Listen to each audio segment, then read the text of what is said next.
Hermanos, este pasaje comienza con algunas leyes que tienen que ver con el amor al prójimo.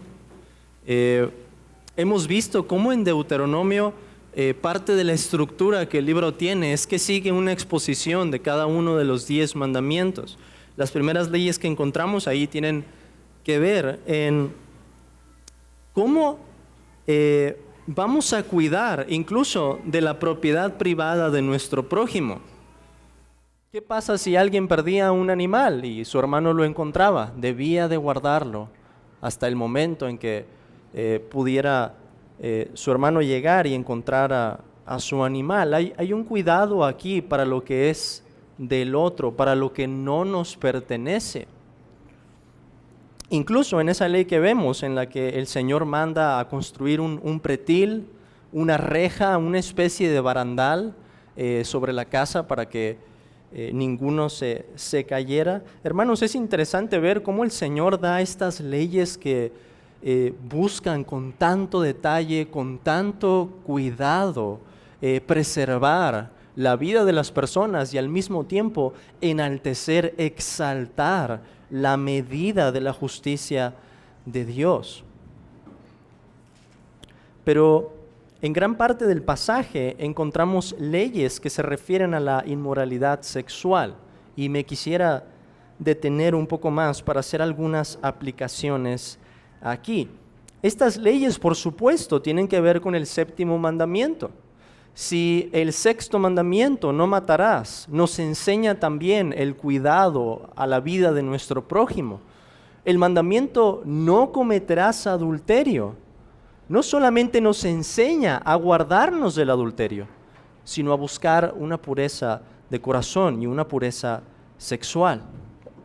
Recordemos, hermanos, que la sexualidad es un regalo de Dios y la única relación sexual correcta es entre un hombre y una mujer en el contexto del santo matrimonio.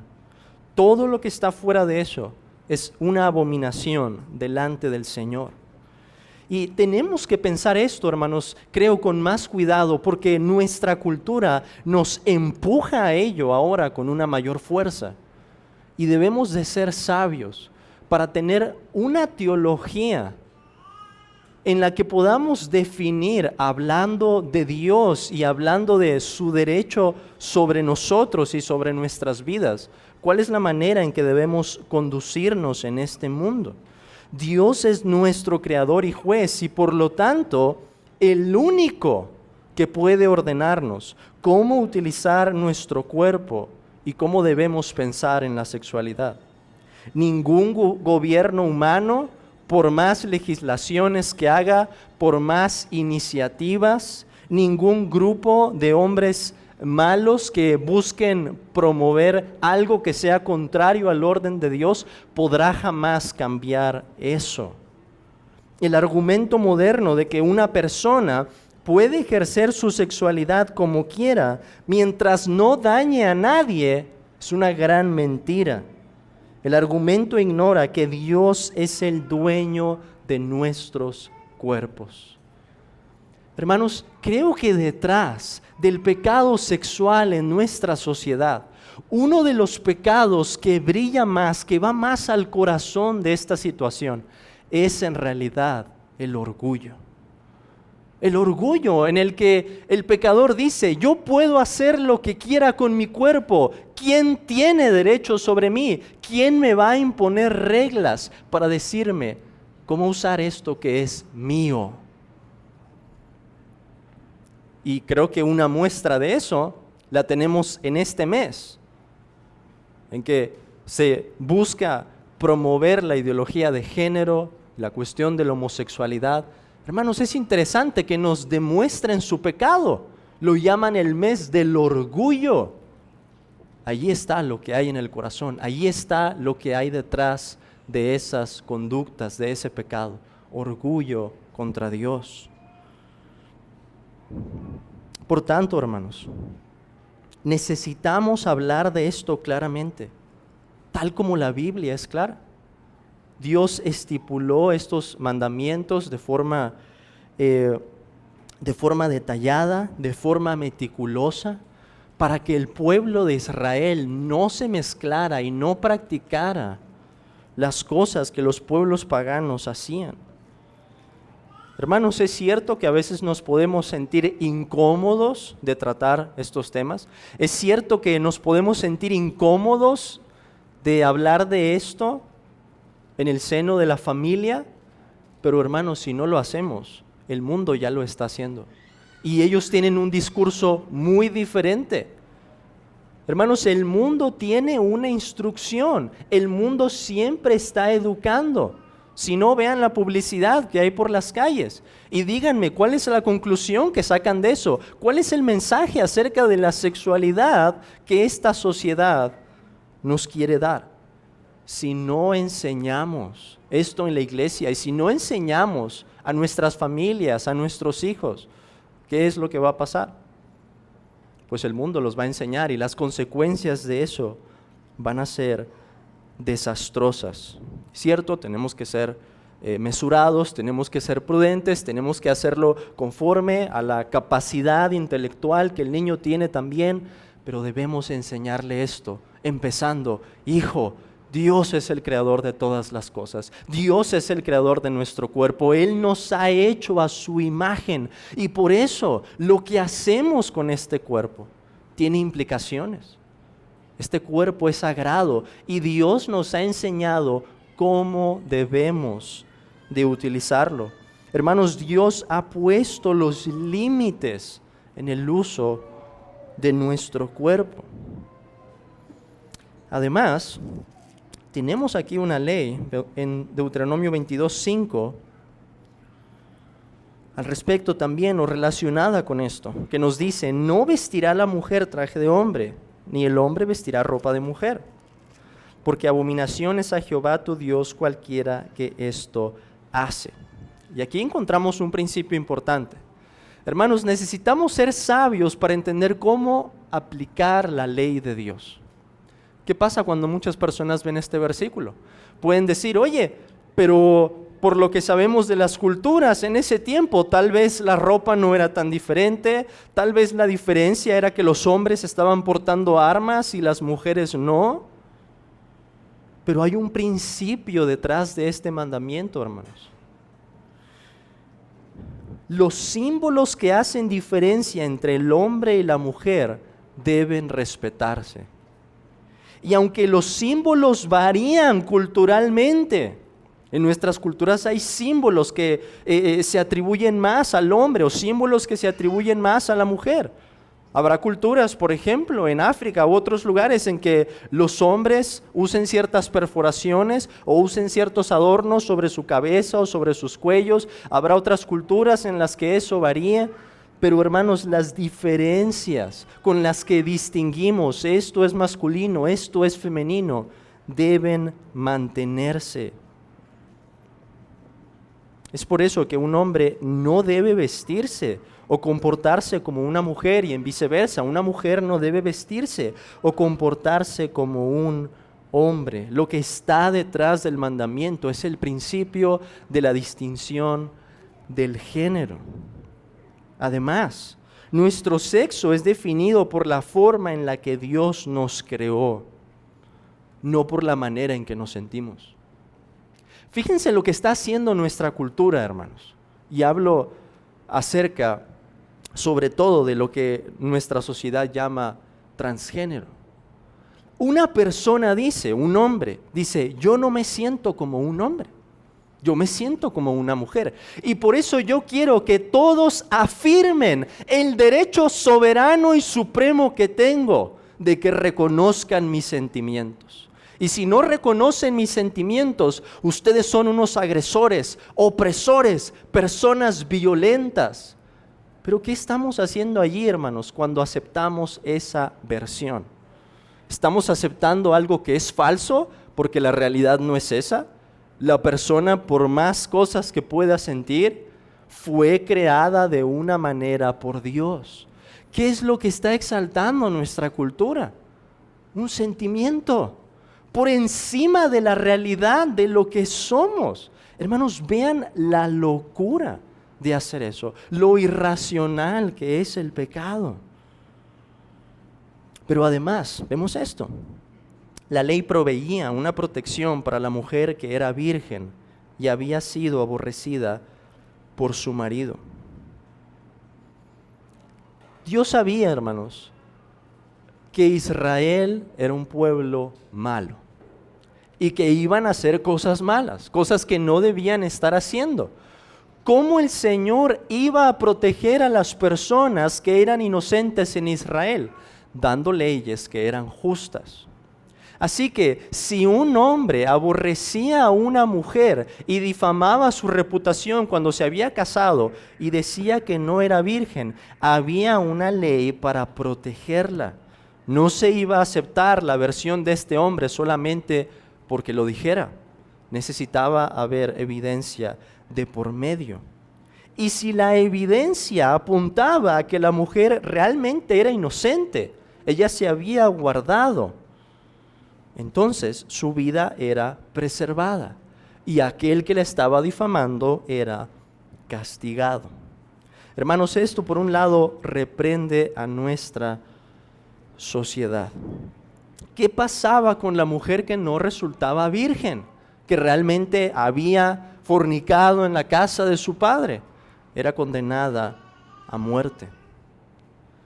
Hermanos, y en nuestro tiempo, ¿cuántas mujeres podrán decir que han guardado su cuerpo hasta llegar al matrimonio?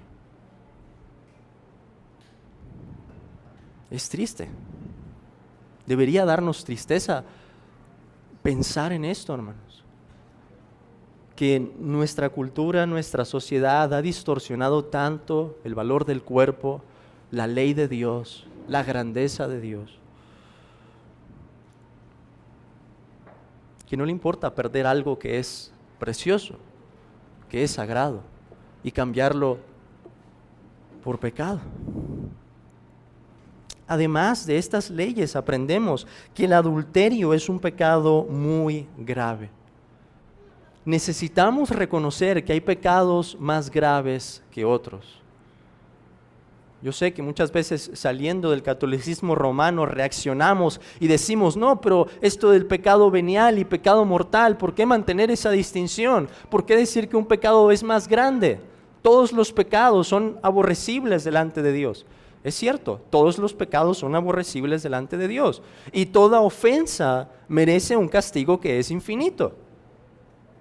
Pero hermanos, hay pecados más graves que otros. Y creo que una de las formas en que podemos ver eso es las consecuencias que esos pecados producen. No es lo mismo haber robado un chicle en una tienda que cometer un adulterio. Hay una gravedad mayor, hay algo que se gesta en el corazón que es mucho más profundo, que delante de Dios es más gravoso, más ofensivo, más aborrecible. El adulterio atenta contra el diseño y mandato de Dios. Dios nos dijo, dejará el hombre a su padre y a su madre, se unirá a su mujer y los dos serán una sola carne. El adulterio atenta contra el diseño de Dios. El adulterio es una distorsión total del significado del matrimonio. ¿Qué entendemos, hermanos, en Efesios capítulo 5? ¿Qué es el matrimonio? Un reflejo, un tipo de esa unión que hay entre Cristo y la iglesia. Y así, hermanos, como Cristo quiere una iglesia que sea pura, así como Pablo le dice a los corintios que él se había esforzado por presentarlos como una virgen pura para Cristo, lo mismo debe ser realidad en el matrimonio. Pero el adulterio trae consecuencias que perduran toda la vida. Destruye familias. Y hermanos, yo creo que todos estamos presenciando ya esto.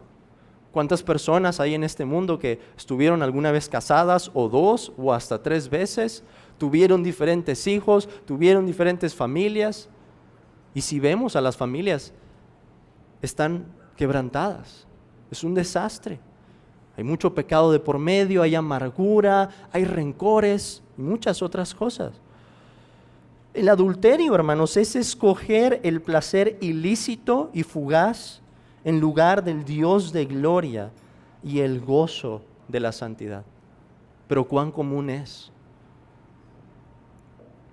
A diferencia de esto, el cristiano se distingue por, como el autor de la carta a los Hebreos nos dice en Hebreos 13:4, honroso sea en todos el matrimonio y el lecho sin mancilla, pero a los fornicarios y a los adúlteros juzgará Dios. Hermanos, una de las señales que han distinguido más a los cristianos a lo largo de la historia ha sido el guardarse de este pecado. Una de las primeras preguntas de los paganos en la historia de la iglesia al ver a los cristianos era: ¿por qué ustedes no comparten su lecho? ¿Por qué se guardan en un matrimonio para una sola mujer y la mujer para un solo hombre? Porque era algo contracultural y lo sigue siendo hasta el día de hoy. Resolvamos entonces huir de este pecado a toda costa. Mucho más cuando vemos que Sansón, el hombre más fuerte, David, el hombre más piadoso, y Salomón, el hombre más sabio, todos cayeron en el pecado sexual. Huyamos al costo entonces de una mano, al costo de un ojo, de una piedra, como Cristo nos dice que si nuestro ojo, nuestra mano nos es ocasión de caer, cortemos eso. Hermanos, el pecado sexual es uno con el que tenemos que tener más violencia que con otros pecados. Tenemos que ser más radicales para cortar esto de raíz. Recordemos también que este pecado se extiende a lo que miramos y pensamos. Cristo nos lo dice en el Sermón del Monte, Mateo 5. El pueblo había escuchado: no cometerás adulterio. Pero el Señor dice que si nosotros miramos a una persona para codiciarla, ya hemos adulterado con esa persona en nuestro corazón. Como cristianos no solo nos guardamos del pecado externo, sino también de esos afectos y pasiones desordenadas. Guardemos nuestros ojos y mente entonces, guardémonos en nuestro trabajo. Hermano, hermana, si hay una persona en tu trabajo que te das cuenta que se está portando contigo de una manera imprudente, insinuando ciertas cosas, aléjate, huye como de la plaga. No importa lo que la gente vaya a pensar, hermano, hermana, se trata de tu pureza, se trata de tu comunión con Dios. Guardemos lo que vemos en el celular. Si alguno de ustedes usa televisión, guardémonos de lo que vemos en la computadora. Una de las industrias que produce más dinero, hermanos, es explotar el pecado sexual y explotarlo haciendo uso de los medios masivos. Este es un pecado en el que no sé si haya jóvenes ya, hermanos, que no sean cristianos y no hayan caído en esas cosas. Pero además de esto, la ley defendía a las mujeres que eran víctimas de violación. Nos lo dice el versículo 25 y 27. Si un hombre forzaba a una mujer, ella empezaba a dar gritos, pero no había quien la defendiera, pues la ley sí la iba a defender. Muerte para el agresor. Hermanos, qué contraste con la sociedad moderna en la que las abortistas, en lugar de pensar en el culpable y en lugar de pensar en la parte inocente y promover algo bueno, dicen: el culpable es el bebé. No importa el violador, no importa la persona o la mujer que ha sido violentada, lo que importa es si hay un bebé. Y si hay que deshacernos de él. Hermanos, ese es el mundo en el que vivimos. Pero qué diferencia, cómo el Dios de Israel, hermanos, cuida de las personas, cuida de la integridad, preserva la vida, nos muestra su justicia por medio de esto. Además, la ley no solo prohíbe el adulterio, También prohíbe la fornicación. Es lo que vemos en los últimos versículos 28 al 30. Pero aún así, en los casos en que se daba, la ley protegía a la mujer. Y noten, porque hay una grande diferencia también de esto a lo que vemos en nuestros días. ¿Qué iba a pasar, hermanos, si no eran descubiertos en ese momento y la mujer después llegaba a un matrimonio? Pues el hombre la iba a exponer y la iban a matar por haber cometido fornicación. Pero, ¿qué pasaría, hermanos, si la mujer queda embarazada? Que es lo que pasa en el día de hoy muchas veces. La mujer queda embarazada y el hombre desaparece. ¿Qué estipulaba la ley aquí? Que el hombre no la iba a poder despedir en todos sus días, porque ese hombre la había humillado. Qué diferente se vería, hermanos, si nuestras leyes se enfocaran más en enfatizar la responsabilidad que el pecador tiene por los actos que está cometiendo, como lo vemos en estas leyes.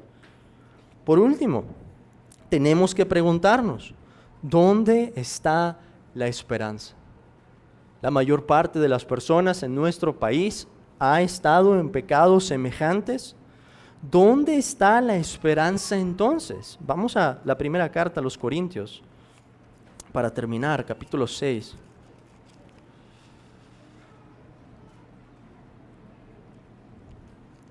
Primera a los Corintios 6, versículo 9.